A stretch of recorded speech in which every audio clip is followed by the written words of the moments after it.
नमस्कार मित्रांनो. जीवन हे जगण्यासाठी असतंय, ते काटण्यासाठी नाही. जीवनाचं काहीच सांगता येत नाही. काल परवा मी मालवण सिंधुदुर्गला होतो, तर आज शेतामध्ये येऊन कापूस वेचायलो.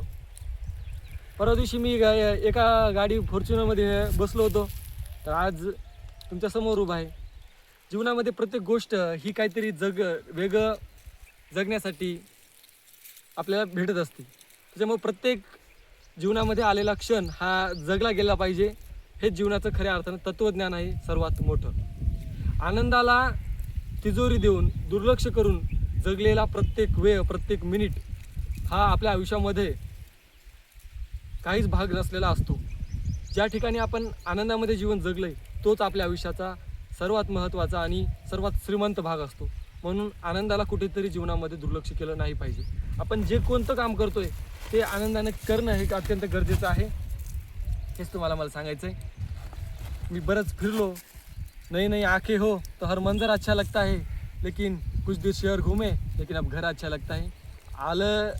आपल्याकडे जे काम आलंय ते परिपूर्ण करा. हे जीवनाचं तत्त्वज्ञान आहे. आपल्याला आपण जे करतोय त्यामध्ये उच्चतम ध्येय गाठण्याचा आपण प्रयत्न केला पाहिजे. मोठमोठी स्वप्न बघितली पाहिजे.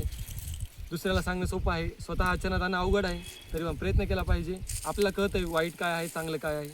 शेतामध्ये आलो आहे. शेवटचा कापसाचं आता वेचणं चालू आहे. बघू शकता आपण. धन्यवाद.